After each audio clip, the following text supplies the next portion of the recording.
Hello all and welcome to my channel Avantika's astro help. और आज का ये वीडियो है शुक्र की स्थिति से कैसे जान सकते हैं कि हमारी रिलेशनशिप हमारे पार्टनर के साथ कैसी होगी। और शुक्र की स्थिति को हमें दोनों चार्ट्स में चेक करना है, विच मीन्स नेटिव और उसके पार्टनर के D1 चार्ट में। तो आइए शुरू करते हैं। जब शुक्र की स्थिति एक दूसरे के शुक्र से दूसरे और 12वें की होती है, अब इसका मतलब ये बिल्कुल भी नहीं है कि एक का शुक्र है दूसरे भाव का और दूसरे का शुक्र है 12वें भाव का। इसका मतलब ये है, फॉर एग्जाम्पल, अगर नेटिव का शुक्र है फर्स्ट हाउस में और उसके पार्टनर का शुक्र है सेकेंड हाउस में, या फिर नेटिव का शुक्र है फिफ्थ हाउस में और उसके पार्टनर का शुक्र है सिक्स्थ हाउस में, तो यहाँ पे जब हम फर्स्ट हाउस से सेकेंड की तरफ जाएंगे तो हमें मिलेगा 2 का अंक, विच मीन्स 2 का काउंट। और जब हम सेकेंड से फर्स्ट की तरफ आएंगे तो हमें मिलेगा 12 का अंक, 12 का काउंट। तो यहाँ पे 2-12 की रिलेशनशिप स्टैब्लिश हो रही है दोनों पार्टनर्स के शुक्र के बीच में। तो ये हो गई शुक्र की स्थिति एक दूसरे से दूसरे और 12वें की। इसी तरह से जब हम फिफ्थ हाउस से सिक्स्थ की तरफ आएंगे तो हमें अगेन मिलेगा 2 का काउंट, और जब हम सिक्स से फिफ्थ की तरफ जाएंगे तो हमें मिलेगा 12 का काउंट। तो यहाँ पे भी दूसरे और 12वें की स्थिति है शुक्र की एक दूसरे के शुक्र से। तो ऐसे में अगर आपका शुक्र आपके पार्टनर के शुक्र से दूसरे स्थित है, ध्यान से सुनिएगा, अगर आपका शुक्र आपके पार्टनर के शुक्र से दूसरे स्थित है, फॉर एग्जाम्पल आपके पार्टनर का शुक्र है फिफ्थ हाउस का और आपका शुक्र है सिक्स्थ हाउस का, तो आपका शुक्र आपके पार्टनर के शुक्र से दूसरे स्थित है। ऐसे में अगर आपका शुक्र एक अच्छी स्थिति में, तो जब आप अपने पार्टनर के साथ रिलेशनशिप में आओगे या मैरिज में आओगे तो आपकी लाइफ में सिक्योरिटी आएगी, आपकी लाइफ में स्टेबिलिटी आएगी, सेटलमेंट आएगा और मैरिज भी एक पीसफुल अफेयर हो सकता है अगर शुक्र एक अच्छी स्थिति में, जब आपका शुक्र आपके पार्टनर के शुक्र से दूसरे स्थित है। लेकिन यहीं पे अगर आपका शुक्र एक अच्छी स्थिति में नहीं है, आपका शुक्र पीड़ित हो जाता है, नीच का हो जाता है, निर्बल है, तो ऐसे में विच मीन्स कि जो शुक्र का रिजल्ट है वो यहाँ पे अफ्लिक्ट हो रहा है। तो ऐसे में जब आप शादी कर रहे होगे आपके पार्टनर से या फिर आप रिलेशनशिप में आ रहे होगे तो आपको ऐसा लगेगा कि इनसे पार्टनरशिप में आने के बाद, शादी होने के बाद मेरी लाइफ में स्टेबिलिटी आएगी, सिक्योरिटी आएगी, सेटलमेंट आएगा। लेकिन ये आपका सिर्फ एजम्पशन हो सकता है, विच मीन्स जो आपने अज्यूम करा वो रियलिटी में नहीं कन्वर्ट हो पाया। तो लाइफ में उल्टा आपको इंस्टेबिलिटी देखने को मिली। शादी होने के बाद एक सेटलमेंट नहीं आया, कुछ ना कुछ प्रॉब्लम्स हो रही थी, क्लैशेस हो रहे थे, इस तरह से कि आपकी लाइफ उल्टा और इनसिक्योर होती चली जा रही थी अगर शुक्र एक अच्छी स्थिति में नहीं है और वो शुक्र आपके पार्टनर के शुक्र से दूसरे प्लेस्ड है तो। लेकिन अगर शुक्र एक अच्छी स्थिति में है और आपके पार्टनर के शुक्र से शुक्र दूसरे स्थित है, तो ऐसे में आपकी लाइफ में सिक्योरिटी, स्टेबिलिटी, वो प्रिजर्वेशन का फैक्टर आ जाएगा। इसी तरह से आपका शुक्र आपके पार्टनर के शुक्र से 12वीं स्थिति में है तो क्या होगा। मान लीजिए आपके पार्टनर का शुक्र है सेकेंड हाउस में और आपका शुक्र है फर्स्ट हाउस में, तो जब हम सेकेंड से फर्स्ट की तरफ चलेंगे तो हमें यहाँ पे मिलेगा 12 का अंक। तो शुक्र की 12वीं स्थिति है आपके पार्टनर के शुक्र से। तो ऐसे में अगर आपका शुक्र एक अच्छी स्थिति में है, लेकिन क्योंकि 12 रिप्रेजेंट्स लॉसेस, तो यहाँ पे हानि के रूप में आपको सिर्फ इतना ही महसूस हो सकता है that I am the one who loves more, I am the one who cares more. लेकिन क्योंकि शुक्र एक अच्छी स्थिति में, तो यहाँ पे लॉसेस ज़्यादा नहीं दिख रहे हैं। लॉसेस के रूप में बस आपको कुछ इतना ही फील हो रहा है that I am the one who puts more effort, but that doesn't mean that your partner doesn't love you और he doesn't care. It just means कि आपका एफर्ट थोड़ा सा यहाँ पे ज़्यादा हो जाता है। जैसे कभी कभी क्या होता है, किसी मैरिज में, किसी पार्टनरशिप में एक पार्टनर बहुत बिजी है तो वो ज़्यादा टाइम नहीं दे पाता, ज़्यादा एफर्ट्स नहीं दे पाता, but that doesn't mean that he is not there.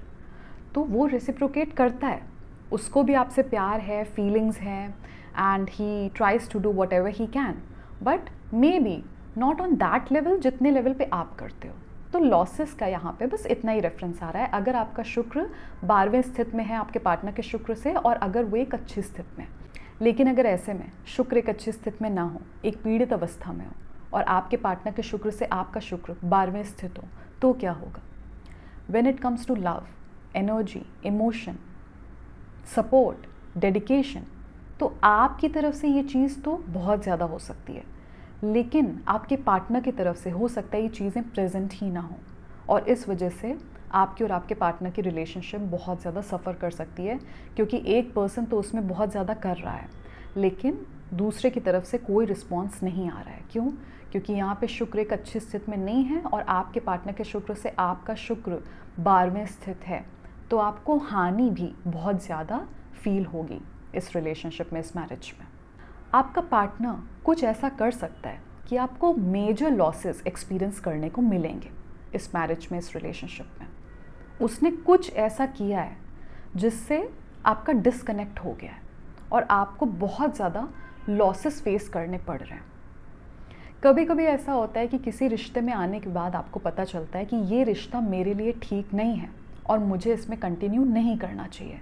तो कुछ इस तरह की चीज़ें हो सकती हैं जब आपका शुक्र आपके पार्टनर के शुक्र से 12वें प्लेस्ड हो और प्लस वो एक पीड़ित अवस्था में हो। और जितना पीड़ित होगा प्लैनेट, उतनी ज़्यादा आपको पीड़ा होगी इस रिलेशनशिप में। तो आपको ये भी देखना है, जैसे कभी शुक्र पे शनि की भी दृष्टि जा रही है, साथ में केतु भी बैठा है या केतु की भी दृष्टि है, जो भी है, मतलब ज़्यादा पीड़ित हो रहा है।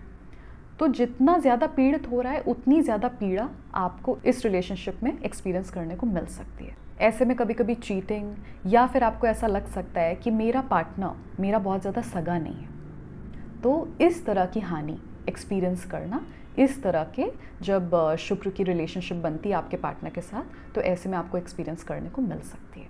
अब बात करते हैं जब नेटिव और उसके पार्टनर का शुक्र एक दूसरे से चौथे और दशम की स्थिति में है। फॉर एग्जाम्पल, अगर नेटिव के पार्टनर का शुक्र है 4th हाउस में और नेटिव का शुक्र है 7th हाउस में, तो अब नेटिव का शुक्र उसके पार्टनर के शुक्र से चौथे स्थित है। तो अगर ऐसे में शुक्र एक अच्छी स्थिति में है तो अनडाउटेडली जब आप इनके साथ पार्टनरशिप में आएंगे, जब भी आपकी शादी वगैरह होगी, तो आपके मटेरियल एस्पेक्ट्स ब्लूम करेंगे, विच मीन्स जो आपके सुख का पोर्शन है वहाँ पे आप एक इम्प्रूवमेंट देखेंगे, ग्रोथ देखेंगे।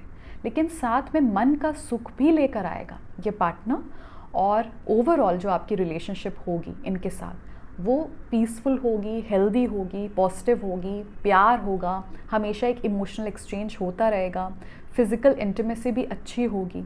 इस तरह की रिलेशनशिप हो सकती है। लेकिन अगर ऐसे में शुक्र पीड़ित हो जाए तो क्या होगा? तो आपको इन सारे एस्पेक्ट्स में अपने पार्टनर से बहुत ज़्यादा स्ट्रगल फेस करना पड़ेगा, and it can definitely include your physical intimacy as well. हो सकता है आप लोग फिजिकली उतना कंपैटिबल ना फाइंड करो एक दूसरे को, साथ में दोनों का थॉट प्रोसेस भी थोड़ा अलग हो सकता है। जैसे कुछ लोग होते हैं जो अपने घर को बहुत अच्छे से रखना चाहते हैं, जैसे कुछ लोगों को लिविंग कंफर्ट ये चीज़ बहुत अच्छी लगती है, उसमें इन्वेस्ट करना, उसमें एफर्ट डालना, ये सारी चीज़ें कि मेरे घर में ये भी चीज़ हो, वो भी चीज़ हो, इस तरह से।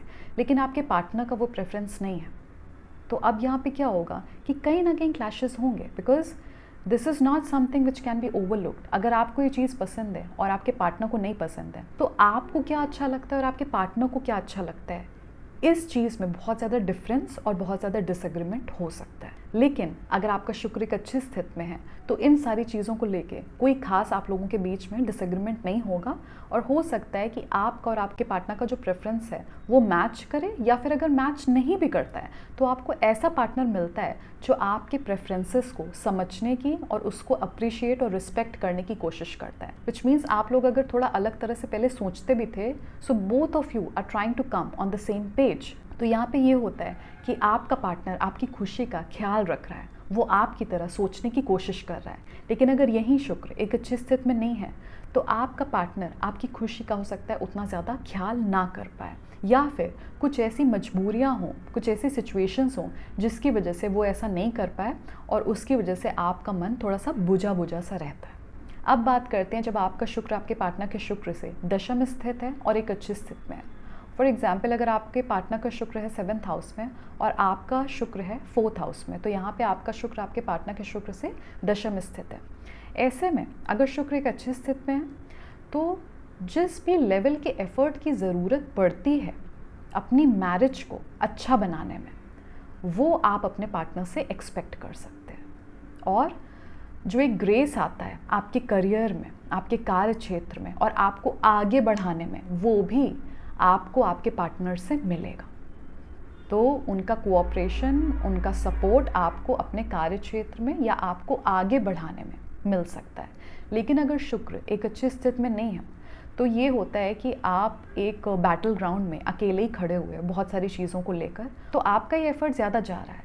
तो आपको ही बहुत कुछ करना है, चाहे वो आपके कार्य क्षेत्र की बात हो या फिर किसी और एस्पेक्ट की बात जो कि मैरिज से रिलेटेड है, विच मीन्स किसी एक एस्पेक्ट को लेके, चाहे वो मैरिज की बात हो या फिर कोई भी ऐसा एस्पेक्ट जो आपकी और आपके पार्टनर की लाइफ को कंसर्न करता है, उसमें आपका स्ट्रगल, आपका एफर्ट बढ़ जाता है। लेकिन अगर यही शुक्र एक अच्छी स्थिति में, तो होता ही है कि वो एफर्ट और वो इन्वॉल्वमेंट, वो सपोर्ट जिससे लाइफ आगे बढ़े, आपकी भी, कभी कभी इंडिविजुअली और आप दोनों के साथ में, उस तरीके का एफर्ट आप अपने पार्टनर से एक्सपेक्ट कर सकते हो, क्योंकि ये इस तरह की पार्टनरशिप हो सकती है। अब बात करते हैं जब नेटिव और उसके पार्टनर का शुक्र तीसरे और 11वें की स्थिति में होता है। फॉर एग्जाम्पल, अगर नेटिव के पार्टनर का शुक्र 2nd हाउस में है और नेटिव का शुक्र 4th हाउस में है, तो नेटिव का शुक्र उसके पार्टनर के शुक्र से तीसरी स्थिति में है। तो तीसरा मतलब डिज़ायर, इंटेंशन, और उससे आता है एफर्ट। तो ऐसे में आपका कहीं ना कहीं डिज़ायर छुपा है इस पार्टनरशिप में कि मुझे इस पार्टनरशिप से ये एक्सपेक्टेशन है, मेरी ये एक्सपेक्टेशन फुलफ़िल होनी चाहिए। जैसे कभी कभी हमारे मन में होता है कि मेरा पार्टनर ऐसा होना चाहिए। तो अगर आपका शुक्र एक अच्छी स्थिति में है और आपके पार्टनर का शुक्र आपके शुक्र से 11वीं स्थिति है और आपका शुक्र आपके पार्टनर के शुक्र से तीसरी स्थिति में है, तो कोई ना कोई आपका डिज़ायर इस पार्टनरशिप में फुलफ़िल होगा कि मुझे मेरे पार्टनर में ये चीज़ चाहिए थी, अगर शुक्र अच्छी स्थिति में है तो ही, और मुझे ये चीज़ मिल भी गई। लेकिन अगर शुक्र एक अच्छी स्थिति में नहीं है और आपके पार्टनर का शुक्र आपके शुक्र से 11वें है और आपका शुक्र आपके पार्टनर के शुक्र से तीसरे है, तो आपका जो डिज़ायर है वो it goes for a toss. So when this desire goes for a toss, you can't overlook it. ऐसा हो जाता है कि अगर आपका शुक्र आपके पार्टनर के शुक्र से तीसरी स्थिति में है, अगर वो एक निर्बल स्थिति में है, तो आपकी कुछ एक्सपेक्टेशन या डिज़ायर थी अपने पार्टनर से और इस पार्टनरशिप से, और अगर वो फुलफ़िल नहीं होती है तो वो चीज़ आपको बहुत ज़्यादा बॉदर करती है। लेकिन अगर शुक्र एक अच्छी स्थिति में है, तो आपने अगर कुछ एक्सपेक्ट किया था, आपका कुछ एक सर्टेन डिज़ायर था अपनी पार्टनरशिप से और इस पार्टनरशिप से, तो वो फुलफ़िल हो जाता है। So you feel very encouraged, you feel very motivated, you feel very high, you feel very happy, joyful, ऐसा। अब मान लीजिए आपका शुक्र आपके पार्टनर के शुक्र से 11वीं स्थिति में है, तो क्या होगा? ऐसे में अगर शुक्र एक अच्छी स्थिति में है तो अनडाउटेडली आप हमेशा एक बेनिफिशियल साइड पे अपने आप को फील करोगे इस पार्टनरशिप में कि मुझे कुछ गेन्स मिल रहे हैं, बिकॉज 11th इज गेन्स, तो मुझे गेन हुआ है इस पार्टनरशिप में अगर शुक्र एक अच्छी स्थिति में है। Don't forget that. तो यहाँ पे बहुत सारी चीज़ें होती हैं जब गेन्स की बात होती है। एक होता है मॉनेटरी, एक होता है पर्सनल लेवल पे। अगर हम इमोशनल और मेंटल कंपैटिबिलिटी की बात करें, वो कितनी इम्पॉर्टेंट है। तो आपको ऐसा लगता है कि यार मुझे बहुत ही अंडरस्टैंडिंग पार्टनर मिल गया, या हमारा थॉट प्रोसेस इतना ज़्यादा अलाइन करता है, हमारे कॉन्वर्जेशंस इतने अच्छे होते हैं इस तरह से, तो आपको गेन हुआ इस पार्टनरशिप में। और अगर हम फिज़िकल कंपैटिबिलिटी की बात करें कि हमारी एक्सपेक्टेशन है कि मेरा पार्टनर इस तरह से हो, हमारी इंटीमेसी इस तरह से हो, तो वो गेन आपको एक्सपीरियंस करने को मिल रहा है कि आपके और आपके पार्टनर की जो फिज़िकल कंपैटिबिलिटी है दैट इज़ वेरी गुड। तो आपको ऐसा लगता है कि मेरी पार्टनरशिप में मुझे इस एस्पेक्ट में लाभ हुआ है। तो ऐसे में आप अपने पार्टनर को बहुत ज़्यादा पसंद कर सकते हो अगर आपका शुक्र एक अच्छी स्थिति में है, या फिर आपके पार्टनर का शुक्र एक अच्छी स्थिति में है। क्योंकि ऐसे में अगर दोनों में से किसी का भी शुक्र एक अच्छी स्थिति में है और दूसरे का मान लीजिए थोड़ा सा कमज़ोर स्थिति में भी है, वो कॉम्पनसेट कर लेगा जो मजबूत शुक्र है दूसरे के शुक्र को। लेकिन अगर ऐसे में शुक्र कुछ ज़्यादा ही पीड़ित हो जाता है, बिकॉज एज आई सेड कि अगर शुक्र किसी एक का भी एक अच्छी स्थिति में है तो वो दूसरे के शुक्र को 3 and 11 के रिलेशनशिप में कॉम्पनसेट कर लेगा।